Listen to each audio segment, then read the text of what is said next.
Evangelho de Lucas, capítulo 8, é a nossa leitura esta noite. Evangelho de Lucas, capítulo 8, a começar no versículo 40. E aconteceu que, quando voltou Jesus, a multidão o recebeu, porque todos o estavam esperando. E eis que chegou um homem de nome Jairo, que era príncipe da sinagoga, e prostrando-se aos pés de Jesus, rogava-lhe que entrasse em sua casa, porque tinha uma filha única, quase de 12 anos, que estava à morte. E indo ele, apertava-o a multidão. Agora versículo 49. Estando ele, isto é, Jesus, ainda falando, chegou um dos do príncipe da sinagoga, dizendo: a tua filha já está morta, não incomodes o mestre. Jesus, porém, ouvindo-o, respondeu-lhe dizendo: não temas, crê somente e serás salva. E entrando em casa, a ninguém deixou entrar, senão a Pedro e a Tiago e a João, e ao pai e à mãe da menina. E todos choravam e a pranteavam, e ele disse: não choreis, não está morta, mas dorme. E riam-se dele, sabendo que estava morta. Mas ele, pondo-os todos fora e pegando-lhe na mão, clamou, dizendo: levanta-te, menina. E o seu espírito voltou, e ela logo se levantou, e Jesus mandou que lhe dessem de comer, e seus pais ficaram maravilhados, e ele lhes mandou que a ninguém dissessem o que havia sucedido. Que Deus abençoe a leitura da sua palavra para a sua igreja. Nós dizemos amém. Pode se sentar.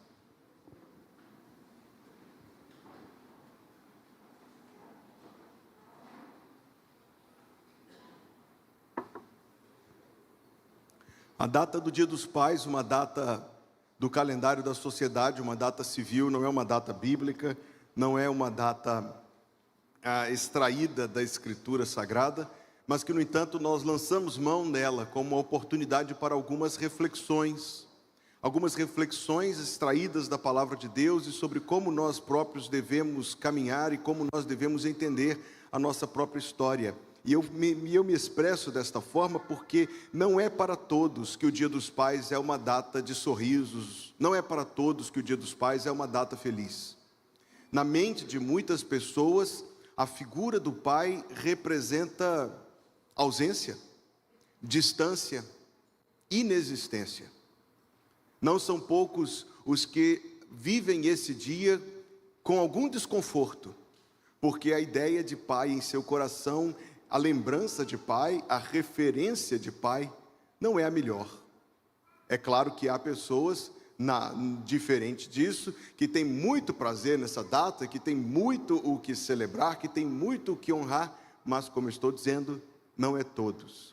E uma vez que cada pessoa é uma história, e cada história são muitas coisas, e cada pessoa pode contar daquilo que tem no seu próprio coração, uma coisa nós todos podemos reconhecer. A primeira é que mesmo os melhores pais, os mais presentes, os mais amorosos, os que melhor exemplo e referência deixam no coração de seus filhos, mesmo os melhores exemplares de paternidade estão aquém dos padrões de Deus. Também que se existe esse sentimento, essa ressalva em relação ao pai, é porque, eu sei que é muito complexo, mas novamente, é porque nós estamos pensando em pessoas que agiram de uma maneira diferente dos padrões de Deus. E isto é a essência de tudo que produz infelicidade na vida. É quando nós agimos fora dos padrões de Deus. Infelicidade para nós e infelicidade para os outros. Se nós caminhássemos segundo os padrões de Deus em sua palavra, então tudo seria diferente. E na verdade tudo seria diferente em todas as áreas da nossa vida, inclusive na maneira como nós somos pais. Então, mesmo os melhores pais estamos aquém. E se existe algo de difícil nisto, existe não por causa de Deus, mas por causa de nós. E por causa da nossa caminhada fora dos padrões de Deus. O que é a mesma coisa que dizer que se a gente então decidisse ou buscasse seguir os padrões de Deus, isso seria uma grande bênção, que se manifestaria como uma bênção, sobretudo, dentro da nossa casa, como a gente tem enfatizado tantas vezes aqui em nossa igreja. Os exemplos bíblicos de pais condizem exatamente com isto que eu estou colocando aqui como consideração inicial. Pense num pai como Abraão, o pai da fé, o pai dos crentes, o pai de Ismael, e Ismael tinha algumas questões para tratar com o pai dele, você pensa que não? Pense em Davi, um grande homem, um salmista de Israel, mas os filhos dele também tinham alguns assuntos, algumas pendências, algumas questões. Irmãos e amigos, é assim porque todos nós estamos aquém do que Deus queria que fôssemos. É assim porque todos nós estamos abaixo e fora do que Deus tinha desenhado, designado que cada um de nós fosse. Mas o texto que nós acabamos de ler fala de um pai que foge a essa regra. Embora a menção a ele seja apenas ocasional, os estudantes da Bíblia aqui, os alunos da escola bíblica dominical, já observaram que este milagre do Senhor Jesus é tão importante que ele está relatado nos 3 evangelhos sinóticos, isto é, em Mateus, em Marcos e Lucas. O fato de que o nome é mencionado é muito interessante, porque a familiaridade, inclusive, com que o nome é mencionado, leva-nos a entender que era alguém conhecido no seio dos primeiros cristãos da igreja primitiva. Quando falava-se de Jairo, eles sabiam de quem Jesus estava falando, de certo que foi um dos primeiros cristãos, de certo que foi alguém que ajudou os apóstolos no estabelecimento da igreja de Jesus Cristo neste mundo. O que combina, o que condiz com a importância que é dada a este milagre que Jesus Cristo fez, e nos levará em mais um minuto a pensar mais alguma coisa sobre este homem Jairo. Nós temos muito que ver sobre ele, embora a narrativa seja sucinta. Eu deixo aí para você no resumo da pregação as referências em Mateus, em Marcos e em Lucas, e eu, ao longo da mensagem, vou combinar as citações das 3 referências. Para começar, ressaltando que, como diz o texto que nós lemos aqui em Lucas 8:41, ele era príncipe da sinagoga. Marcos, por sua vez, diz que ele era um dos principais, e Mateus diz que ele era um chefe.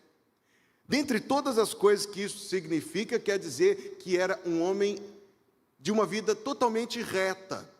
Não se colocava como príncipe da sinagoga alguém que tivesse alguns senões, algumas interrogações na sua vida, alguém que tivesse negócios escusos ou explicações a dar. Os homens a quem era confiada essa posição de principais da sinagoga de uma cidade de Israel, eram homens que se destacavam por sua ética, por sua integridade, consequentemente ou naturalmente inseparável por sua piedade, por sua dedicação às coisas de Deus. Jairo era provavelmente algo parecido, se a sinagoga era algo parecido com uma igreja, não mais do que parecido, então Jairo era algo parecido com um pastor.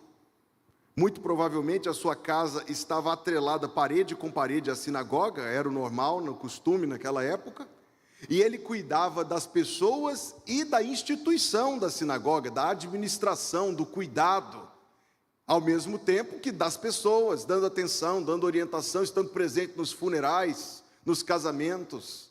Se eu disse que a sinagoga talvez era algo parecido com uma igreja, então Jairo era um homem parecido com um pastor, íntegro, confiável, respeitado, piedoso, dedicado às coisas de Deus. Um pai assim faz uma grande diferença. Vamos começar por aqui. Um pai assim faz uma grande diferença. Um pai que dirige a sua família, espiritualmente também.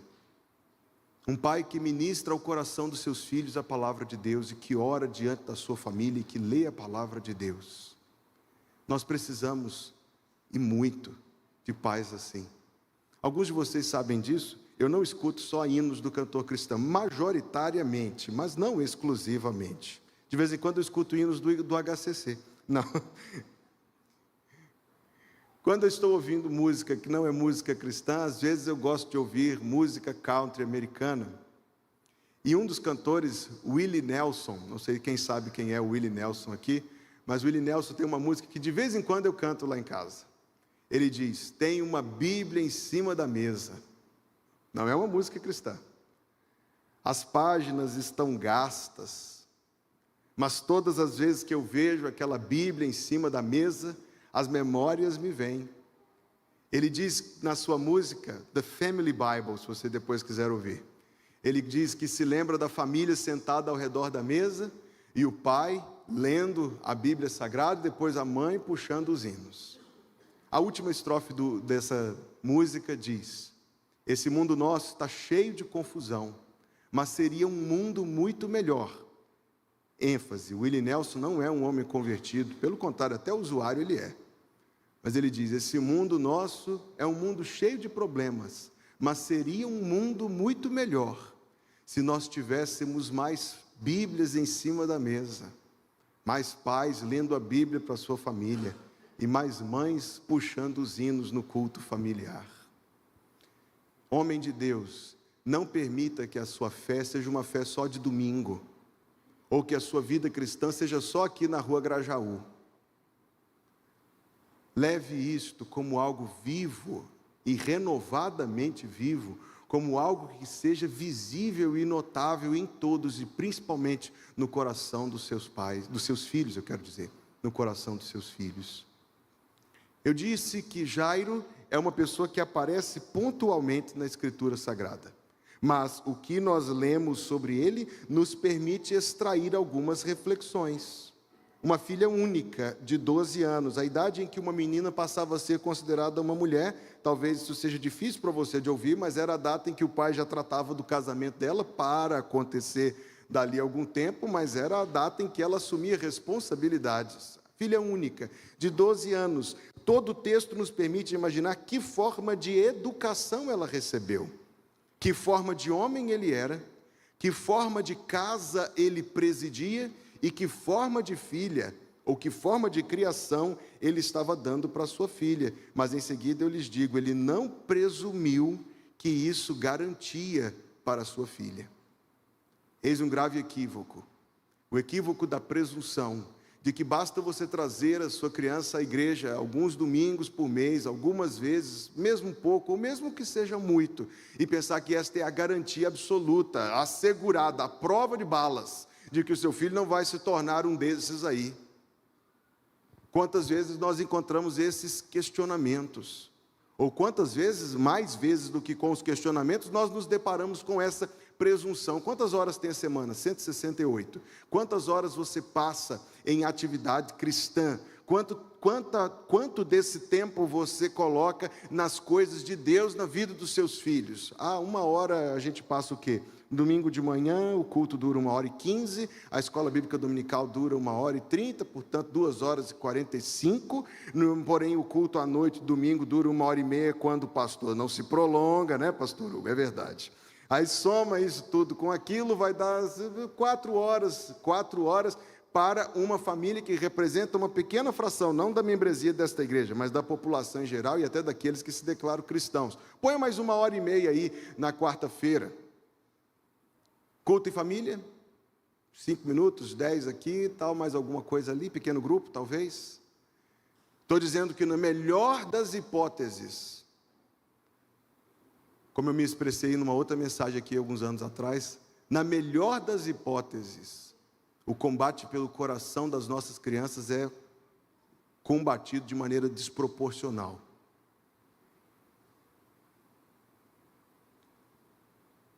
Descansamos talvez, mas não deveríamos descansar. Não quanto às coisas principais. Por que eu estou dizendo isto? Porque eu estou me expressando desta forma? Porque quando a sua filha ficou enferma, talvez seria uma forma de pensar, ele dizer assim: mas Deus sabe quem eu sou nos planos dele. Deus sabe o nome de Jairo nos seus negócios.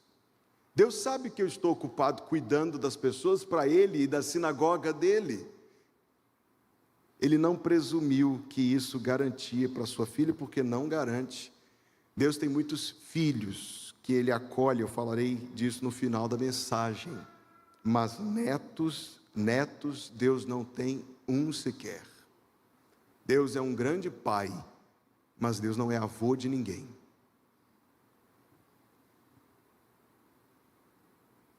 Quando se deu esta situação, ele recorre a Jesus Cristo. Ele recorre a Jesus Cristo com intensidade. Você lê o relato dos evangelhos e percebe a intensidade da forma como ele busca. O texto de Marcos diz que ele rogava muito. E a ideia é, repito, enfática. Algo incisivo, contundente. Minha filha está à morte, rogo-te que venhas e lhe imponhas as mãos para que sare e viva. Permita que eu não me demore muito para já dizer, isto representa a intensidade com que nós devemos orar pela salvação dos nossos filhos. A intensidade com que nós devemos suplicar o regresso dos filhos que deixaram os caminhos do Senhor. Algo com que nós não devemos e não podemos nos conformar, nem adormecer ou minimizar. Ele rogava muito, intensamente: rogo-te que venhas e lhe imponhas as mãos para que sare e viva. Pai nunca viu seu filho doente e experimentou a angústia que isso traz. Nunca passou uma noite ao lado de um leito de hospital orando a noite inteira pedindo a cura, a recuperação da criança. Até eu passar por essa experiência a primeira vez, eu nunca tinha entendido o versículo do Salmo 103 que diz: como um pai se compadece dos seus filhos, assim o Senhor se compadece daqueles que o temem. Esse mesmo senso de importância deve permear as nossas orações. Podemos orar pelo êxito profissional e conjugal e familiar e educacional dos nossos filhos, e todas essas coisas são importantes. Mas eu sei que você concorda comigo, que comparadas com as coisas eternas, elas são infinitamente secundárias. Infinitamente secundárias. Não basta que nossas crianças, ou de qualquer idade sejam os nossos filhos, sejam apenas cristãos de IBGE, herdeiros de uma membresia transferida de geração em geração, recebido como membro da igreja por causa da fé do pai e da mãe, e assim, não, longe de nós uma coisa tal como esta. Deus tem mais para nós do que isso. Amém? Deus tem mais para nós do que isso. A vida cristã é muito mais do que isso. E nós temos algo belo aqui, no exemplo deste homem, um bom pai. Eu ainda pensei, enquanto lia este relato, que este homem não se rebelou quando algo de mal aconteceu. Seria a atitude oposta. Por um lado, ele não presumiu, ele rogava ardentemente, mas por outro, a atitude dele não foi a atitude de quem se rebela, como vemos aqui e ali. Daquele que diz: uma vez que Deus permitiu que uma coisa tal como esta acontecesse com a minha filha, quer dizer que nada do que eu fiz até hoje teve valor nenhum para Deus. Deus desconsiderou todas as coisas, todo o meu esforço. Não, nós vemos alguém que, chegando ao Senhor Jesus Cristo, mesmo diante daquela cena, eu estou falando de um ponto que muita gente sofre quando vive algum revés, ou quando este revés se manifesta no seio da família, e a pessoa é levada, talvez o tentador até interaja com o coração, para soprar nessa direção. Por que é que Deus foi permitir que uma coisa tão dura, tão amarga, derramasse sobre mim, quando Ele podia ter feito isso com aqueles incrédulos lá, que com Ele não se importam?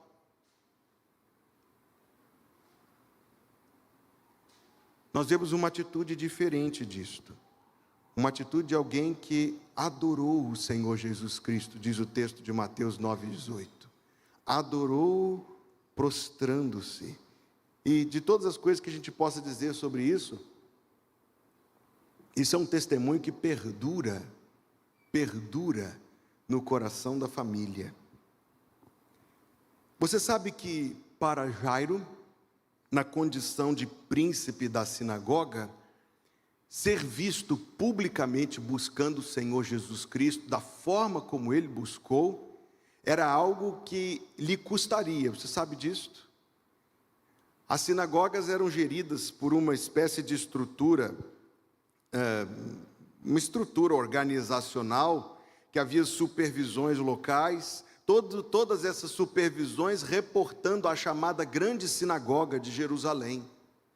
E as ordens vinham para disciplina, para orientação, eu imagino, dizem que levantamento de ofertas ou tantas coisas semelhantes a isto. Jairo era um dos príncipes da sinagoga, mas o movimento todo era um movimento anti-Jesus, debaixo de um bom verniz de piedade, de respeitabilidade. Jesus Cristo já tinha sido rejeitado pela grande sinagoga, como diz o texto que eu cito aí no seu resumo, de João 9:22, os judeus já tinham resolvido que se alguém confessasse ser ele o Cristo, fosse expulso da sinagoga.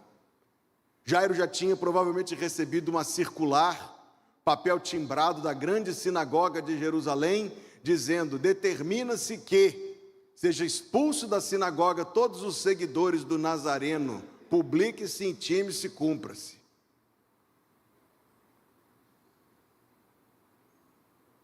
Podendo perder sua posição de chefe da sinagoga, e alguns comentaristas inferem, e eu concordo com eles, que Jairo era sustentado ou sustentava a sua família a partir do trabalho de chefe da sinagoga, portanto, perdendo não só tudo aquilo de público que ele tinha, de eminência, de respeitabilidade, mas sofrendo uma perda diretamente no bolso, na casa. Se ele morava na casa, parede com a sinagoga, dali a pouco vinha outro papel da grande sinagoga dizendo: remova-se, por favor. O preço que ele teria de pagar por buscar o Senhor era um preço alto e elevado, mas ele não deixou de buscar o Senhor, quando isso lhe custaria.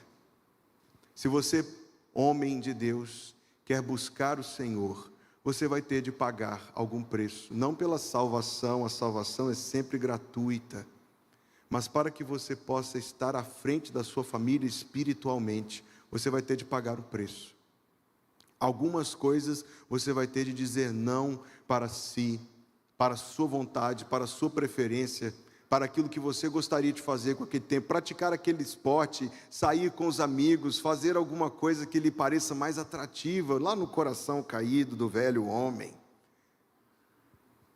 Há que se abrir mão de algo para buscar o Senhor, para que você tenha algo de Deus para compartilhar. Então você precisa ter não só o tempo com Deus em família, mas o seu tempo pessoal com Deus, a sua leitura da Escritura Sagrada, a sua prática de oração. Essas coisas custam, claro que custam. Custam tempo, custam prazeres. Queríamos assistir aquela série, queríamos sair para poder fazer aquilo, ou queríamos até dormir, ou como diz o ardil tentador, muito esperto: hoje Deus quer que eu descanse.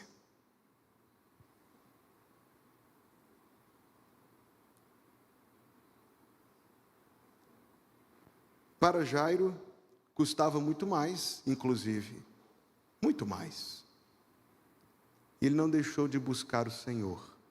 O que me fez logo em seguida pensar que ele também não deixou de buscar o bem da sua família, quando isso lhe custaria. As mesmas tentações que nos tiram dos pés de Jesus, são as tentações que muitas vezes nos tiram de dentro de casa, ou nos tiram daquele tempo precioso de comunhão com a família, aquele tempo que não volta, de ficar rolando no chão com as crianças. Afinal, nosso coração tem as suas próprias preferências, muitas vezes elas se apresentam travestidas de importância ou urgência, a fim de que seja mais fácil cativar o nosso coração. E o que eu estou fazendo é importante, afinal de contas, é importante. Eu estou frisando que o preço ao qual estou me referindo aqui, por comparação, é um preço muito menor. Mas quem não paga preço pequeno, paga preço grande, minha gente. Quem não paga preço pequeno, paga preço grande. Morrer por uma coisa é mais fácil do que viver por ela, você sabe disso. A morte é um ato um tanto quanto heróico, inclusive. Morrer por algo é muito mais fácil do que viver por algo. Viver por algo é todos os dias, até quando a gente não quer. Os exemplos bíblicos de pais, e esta é uma das belezas da Bíblia. A Bíblia não enrola a gente. Quando a Bíblia conta a história de alguém, ela conta a história completa. Alguém podia ter limpado a barra, pelo menos de Abraão, mas não. A Bíblia conta a história real de todas essas pessoas. É por isso que este homem Jairo se destaca tanto, embora a sua apresentação na Escritura Sagrada seja um tanto quanto sucinta. Ainda assim se trata de algo muito real. Observe agora comigo, numa segunda reflexão, a forma como ele buscou o Senhor. Até isto é digno de nossa consideração. A forma como ele buscou o Senhor. Primeiro porque ele se prostrou, e ele se prostrou diante de todos. Nós vivemos numa cultura muito informal, muito casual, não entendemos exatamente a forma como esses gestos públicos impactavam e chamavam atenção, para dizer só assim, naquele tempo do que o Senhor Jesus estava andando neste mundo. A nossa cultura, repito, do nosso tempo inclusive, é muito casual. Nós imaginamos as pessoas assentadas quando querem assentar, em pé quando querem ficar em pé, e cada um fazendo o que quer. Aliás, você sabe que na Bíblia Sagrada, cada um fazendo o que quer não é uma coisa boa. Já leu o livro dos Juízes? Naquele tempo, a imagem era muito chamativa. Jesus estava na cidade, mas era público, as coisas corriam, provavelmente tinha um papel pregado lá na porta da sinagoga, que Jesus estava banido. Vai, Jairo. Alguns de vocês, quando me encontram sem paletó, não me reconhecem. Eu compreendo, você só me vê de paletó. Se me virem sem barba, então vai pensar que é outra pessoa. Jairo, por onde andava, usava suas vestes de líder da sinagoga, uma veste talar, uma veste que representava sua posição de religioso, algo que invocava importância.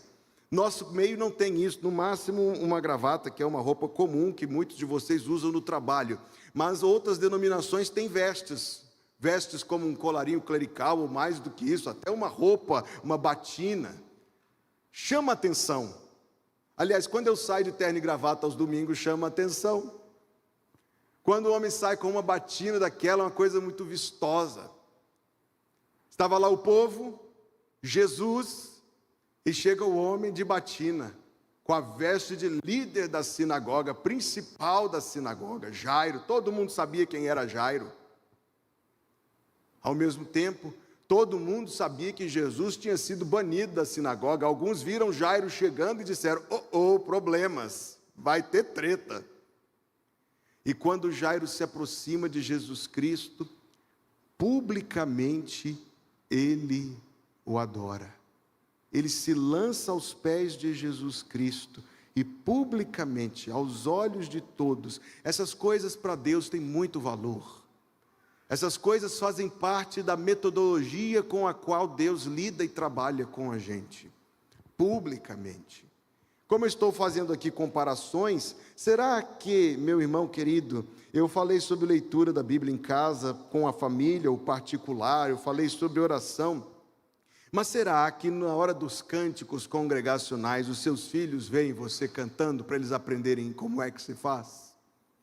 Tem algo de público. Eu sei que as minhas comparações aqui são muito menores, a nossa posição é muito mais confortável, nós não estamos em todo esse contexto, mas dá para a gente tirar essas lições. Será que os seus filhos veem você se dirigindo ao gasofilácio? Muitos de nós preferimos que as crianças tragam as ofertas. Eu não me oponho a isso, mas às vezes é bom a criança ver o pai se dirigindo e dedicando a oferta ao Senhor, senão eles correm o risco de pensar que a oferta é coisa de criança.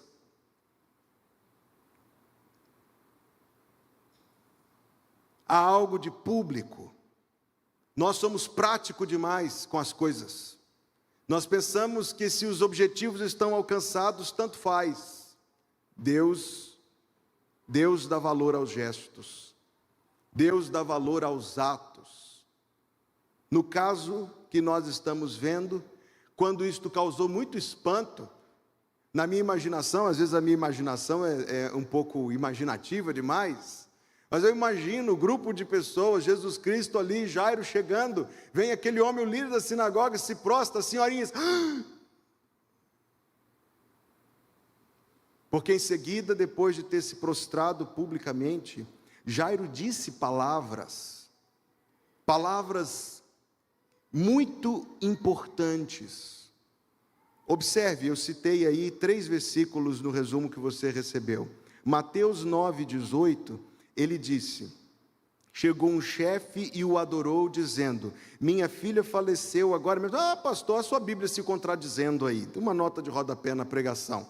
O relato de Mateus é muito mais sucinto do que o relato de Marcos e de Lucas. Por isso Mateus une as 2 pontas do texto, porque ele conta a história em apenas 4 ou 5 versículos. Importante é o que Jairo disse: mas vem, impõe-lhe a tua mão e ela viverá. Como eu disse, o relato de Mateus é mais sucinto. Mateus abreviou a história, já apresentando a filha como morta. Independente disto, se Jairo já tinha consciência, o pedido foi: impõe a mão e ela viverá.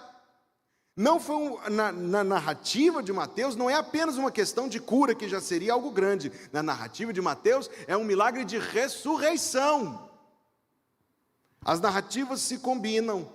O texto de Marcos fala de cura. Rogo-te que venhas e lhe imponhas as mãos para que sare. Mas existe a mesma ideia: e viva. Como eu lhes disse, queridos, Jairo era o principal da sinagoga.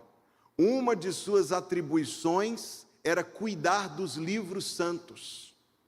Uma de suas atribuições era supervisionar, era isso que acontecia na sinagoga de domingo a sexta-feira, viu? A educação dos meninos na lei de Moisés, num turno, numa sala, e em outra sala no restante do dia, as cópias eram feitas dos rolos.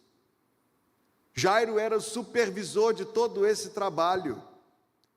Jairo conhecia, portanto, as escrituras do Antigo Testamento e sabia que milagres de ressurreição não foram muitos. Sabia que ressurreição é um poder restrito a Deus e a obra da sua palavra por meio dos seus profetas. Tudo isso está muito entremeado de Antigo Testamento. Veja o que diz a citação de Hebreus, referindo-se a Abraão, que Abraão considerou que Deus era poderoso para até dentre os mortos o ressuscitar. Não foi só um grito de socorro, é claro que foi, mas foi um grito de socorro com linguajar bíblico e teológico, por meio do qual Jairo estava confessando publicamente, prostrado e adorando, que Jesus Cristo é Deus. Algo grande aqui, você não acha? Jairo estava publicamente confessando que Jesus Cristo é Deus. No meio do caminho, você se lembra o que Jesus fez? Ei, você consegue imaginar quão apressado estava Jairo para que Jesus chegasse logo à sua casa? O quanto ele desejava que aquele povo todo saísse logo do caminho de Jesus. Você consegue imaginar as preocupações fervilhando no seu coração? Ainda assim, de maneira um tanto quanto enigmática até, Jesus Cristo, que tinha concordado em ir, decidiu parar no meio do caminho para resolver o problema de outra pessoa, a mulher que tinha um fluxo de sangue. Tente imaginar o homem e o pai agoniado, vendo tudo aquilo acontecer e pensando: Senhor, e a minha filha? Senhor, e a minha filha? Senhor, e a minha filha? Senhor, e a minha filha? Senhor. Mas o texto é natural, não registra nenhuma lamentação, não registra nenhuma oposição deste homem de Deus ao Senhor Jesus Cristo, apenas nos narra, por implicação a Escritura Sagrada, que ele esperou publicamente, enquanto o Senhor se deteve. A forma como ele buscou o Senhor, portanto, foi uma forma humilde. Humilde. Reverente. Ao mesmo tempo em que está muito presente a sua fé e até mesmo a sua expectativa em Jesus. Eu acho que não teve uma mensagem de Dia dos Pais que eu preguei aqui, esta é a quarta, que eu não tenha citado o mesmo exemplo, e eu só tenho 3 anos e pouco aqui para já estar igual um disco arranhado, repetindo as mesmas ilustrações, mas tem algumas que são dignas de menção, ao mesmo tempo em que é só uma vez por ano, então tenha paciência comigo. Eu prometo que não uso essa ilustração de novo até agosto do ano que vem, combinado? Mas é porque eu ouvi isto causou uma impressão tão grande em mim, de quando o Shed, saudosa memória, foi pregar, ocasião em que aqueles que o tinham convidado para pregar pediram à sua filha que o apresentasse. E a apresentação que a filha fez ao pai, pena que as minhas filhas tão novinhas já não podem dizer isso de mim, foi: irmãos, eu sei que o meu pai peca, porque a Bíblia diz, mas eu nunca vi. Como eu disse, eu já gastei meu cartucho, que pena. Minhas filhas já não podem dizer isso de mim. Talvez, porém, nossos filhos de qualquer idade possam dizer que veem em nós, homens, arrependimento. Se não veem a falta de pecado, que vejam o arrependimento dos pecados. E se não veem a perfeição, não verão, que pelo menos possam ver a nossa tentativa em fazer a vontade de Deus. Para eu trazer agora, como última consideração, as bênçãos que Jairo recebeu do Senhor. A bênção número 1 é que Jesus foi com ele. E aqui há uma lição sobre oração respondida. Todas as vezes que alguém está se dirigindo a Jesus Cristo, mesmo que Jesus Cristo encarnado é plenamente Deus, é uma oração. Quando alguém fala com Deus, a pessoa está orando. Então, quando Jairo foi falar com Jesus, ele estava falando com o próprio Deus, é como se estivesse orando. E aqui ele obteve um sinal do favor divino. Jesus Cristo se levantou e o seguiu, uma história sobre resposta de oração. Uma história sobre resposta de oração e sobre a nossa necessidade. Pais, não transfira isso para sua esposa em nome de Jesus Cristo. A sua esposa não quer isso para ela, ela quer que você cumpra esse papel, de orar com a sua família, de liderar a sua família espiritualmente. Não basta só que a coisa esteja sendo feita, é preciso que seja feita por ti, no nome do Senhor Jesus, ouça o que eu estou dizendo. Ah, pastor, meus filhos estão grandes, estão fora de casa. Ore com a sua esposa, irmão. Dê a mão à sua esposa antes de dormir e ore com ela. A sua esposa e a sua família. Jairo, um homem de Deus, um homem de oração e que recebeu a resposta da sua oração. A bênção número 2 que ele recebeu foi o conforto na hora do desespero. Esse texto é muito bonito em Lucas 8:49. Estando ele, o Senhor Jesus, ainda falando, chegou um do príncipe da sinagoga, possivelmente um servo da sua casa ou um familiar, dizendo: a tua filha já está morta, não incomodes o mestre. Jesus, porém, ouvindo aquela conversa, virou para Jairo e disse: não temas. Qual o valor destas palavras quando são ditas pelo Senhor Jesus Cristo, não é verdade? Não temas, crê somente e serás salva. Nós temos aqui o tanto que Jesus Cristo se compadeceu da dor que tomou o coração daquele homem naquele momento. Nós temos aqui um exemplo bíblico de quão sensível Jesus é às dores do nosso coração, de quão pronto Ele está a nos ajudar nas horas difíceis. A oração, queridos, é um exercício sublime, de íntima comunhão com Deus, em que nós experimentamos inclusive esse cuidado confortador, essa paz que toma o coração quando nós vamos a Deus em oração. Por que a gente passa tanto tempo na TV? Por que a gente passa tanto tempo no nosso celular? O que falta a gente aprender para usufruir dos santos benefícios que Deus nos tem dado? A bênção número 3, Jesus entrou em sua casa. Eu não posso aqui senão estabelecer uma ligeira comparação sobre a presença de Jesus Cristo quando infunde o nosso lar. Uma presença de paz, uma presença santificadora, uma presença abençoadora. A bênção número 4, Jesus salvou a filha de Jairo. Não é grande isto, meus irmãos? Eu não ouvi um amém sequer nesta congregação silenciosa. Jesus Cristo ressuscitou a filha daquele homem. E esta é a obra do poder de Deus. Jesus tocou aquela menina e disse a ela: levanta-te, menina. E o texto de Lucas 55 diz: e o seu espírito voltou.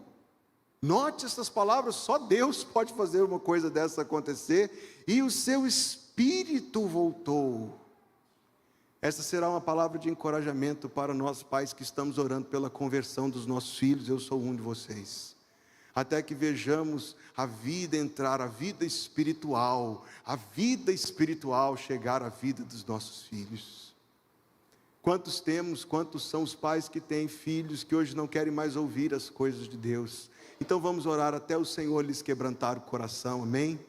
Vamos orar até o seu regresso aos pés de Jesus Cristo. Esta é a história sobre um pai que buscou o Senhor Jesus no meio de uma grave crise familiar e que recebeu de Deus a resposta da sua oração. Quando viu, suponha a alegria que invadiu o coração de Jairo quando ele viu a menina abrindo os olhos outra vez. Imagine o maravilhamento em seu peito quando ele viu a menina levantar-se novamente. E o texto nos dá a entender que foi Jesus quem ajudou a levantar-se. Diríamos que esta foi uma bênção grande, mas há uma bênção maior. O texto diz que os seus pais ficaram maravilhados. E por essa palavra, muito se pode refletir, muito se pode pensar. Volto ao ponto que eu disse lá nas considerações iniciais. O fato de que ele é mencionado pelo nome é uma evidência de que ele era um irmão conhecido na igreja quando o evangelho foi escrito, para o evangelho ser lido.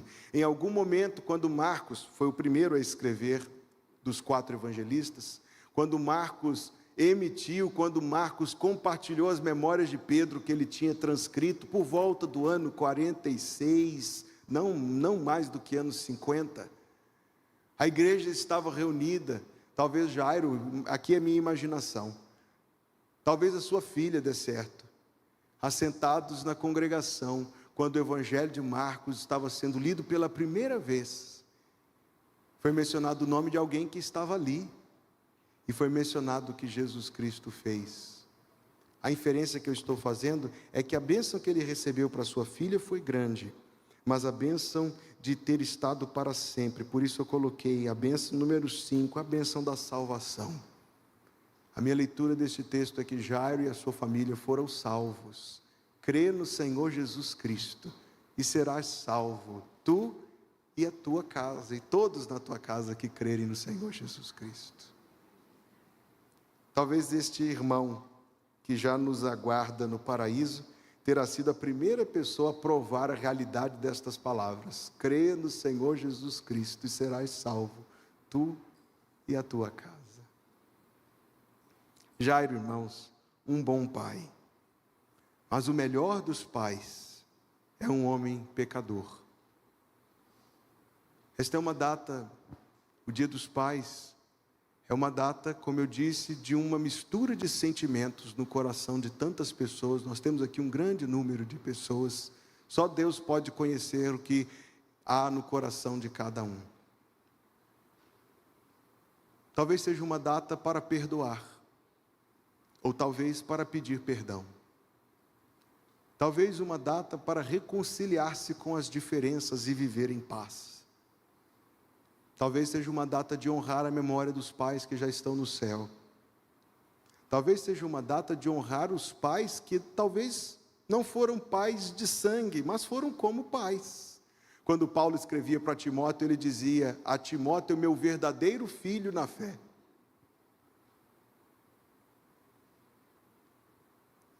Há um pai maior, e dele eu quero falar ao término da minha mensagem. Alguns de vocês começaram o dia tendo um café da manhã para um pai, para depois ir na casa do pai do esposo, depois o pai da esposa, depois o avô paterno do esposo, o avô materno da esposa, o avô paterno de um, o avô materno do outro, até eu me confundi aqui. Mas estamos ao término do dia na casa do Pai Celestial, para honrar, temos que honrar todos esses pais, mas temos que honrar o Pai Celestial. Deus, irmãos, é o Pai, não de todos, mas Deus é o Pai de todos os que se refugiam em Jesus Cristo. Dizer que todos são filhos de Deus é mentir, a Bíblia não diz isto. Mas a Bíblia diz que todos os que aceitam Jesus como seu Salvador e Senhor, estes sim são filhos de Deus. Está escrito no Evangelho de João, capítulo 1, versículo 11 e 12. Veio para o que era seu, mas os seus não o receberam. Mas a todos quantos o receberam, deu-lhes o poder de serem feitos filhos de Deus, a saber, aos que creem no seu nome. Talvez você tenha vindo aqui esta noite porque o coral Primícias cantou. Todas as vezes que o coral Primícias canta, arrebata uma fração da população ludovicense para vir aqui ver, que a gente precisa colocar para cantar agora mais vezes então. Mas Deus queria falar isso ao seu coração, porque Deus continua adotando filhos, sabia disto? Deus continua adotando filhos ainda hoje. Deus está muito interessado em adotar espiritualmente e em receber como filho todo aquele que vier a Jesus, pelo sangue de Jesus e em nome de Jesus, a chegar-se a Deus. Deus receberá como filho. Deus dará o Espírito Santo, que é o selo da adoção. Deus ainda está desejoso de adotar muitas vidas aqui neste salão esta noite, pela internet, aonde a mensagem está chegando. Se eu pudesse te dizer como se tornar o filho de Deus, você não gostaria de saber? O caminho de Deus é simples. Você está a uma oração de distância de ser um filho de Deus, se ela for sincera. Você deve orar e dizer: ó Deus, salva-me, perdoa os meus pecados, faze-me um filho teu, em nome de Jesus, amém. Deus ouvirá esta oração. Deus te dará entendimento. Deus não deixa os seus filhos descuidados. Deus te dará entendimento do plano dele.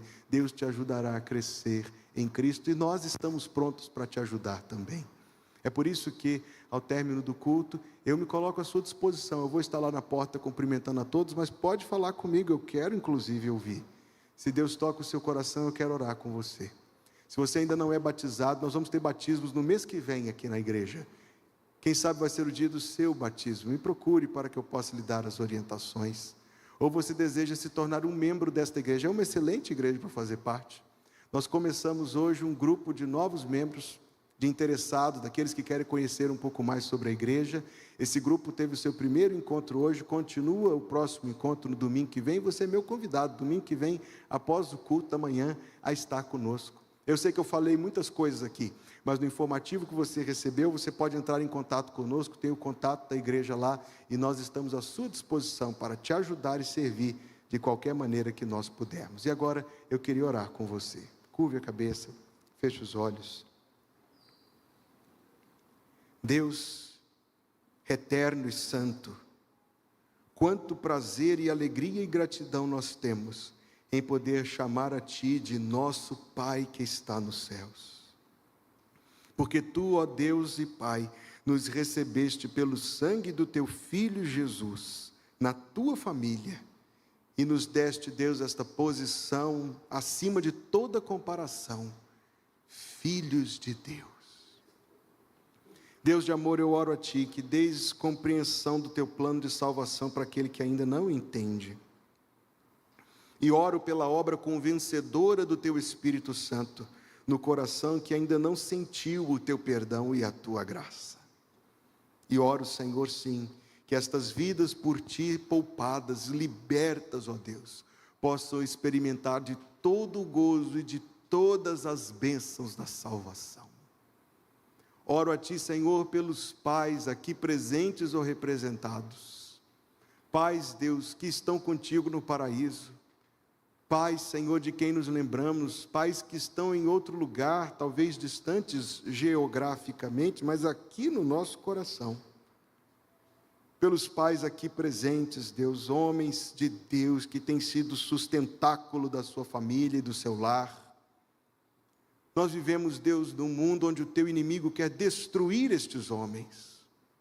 Mas nós pedimos que o poder maior do Senhor nos proteja, ó Deus. A fim de sermos homens de Deus no nosso lar, no nosso casamento, nos filhos, Deus, na família extensiva, homens de Deus nos nossos relacionamentos, no trabalho e na Tua igreja também, Senhor. Para dar testemunho da Tua graça e da transformação que Tu operas nas nossas vidas, Pai querido, no nome de Jesus Cristo, fortalece cada um destes homens aqui. Nos ajuda, Senhor, nas nossas debilidades, nos nossos pecados. Nos ajuda, Senhor, a sermos homens cada dia mais parecidos com Teu Filho Jesus. Homens segundo o Teu padrão, Deus. Homens, Senhor, de Deus, no meio deste mundo mau. Obrigado, Pai, por este culto, pelos cânticos, pela leitura da Tua palavra. Obrigado, Senhor, pela mensagem, o tempo que nós tivemos para meditar naquela grande obra do Senhor na vida do Teu servo Jairo. Senhor, que a Tua palavra encontre um lugar no nosso coração, Deus, a ponto de fazer uma diferença na nossa vida. Obrigado, Senhor, porque assim que nós começamos esta semana e pedimos, ó Deus, que a bênção do Senhor nos acompanhe, que a Tua proteção, Deus, nos livre de todo mal, que a Tua provisão seja sobre todas as nossas necessidades e que a Tua presença encha o nosso coração e a nossa casa em todo momento. Ó Pai, sê bondoso de abençoar os Teus filhos, é o que pedimos ao Senhor. Que o Senhor te abençoe e te guarde, que o Senhor faça resplandecer o seu rosto sobre ti e tenha misericórdia de ti, que o Senhor sobre ti levante o seu rosto e te dê a paz, e que assim seja em nome de Jesus. O povo de Deus diz: amém. Amém.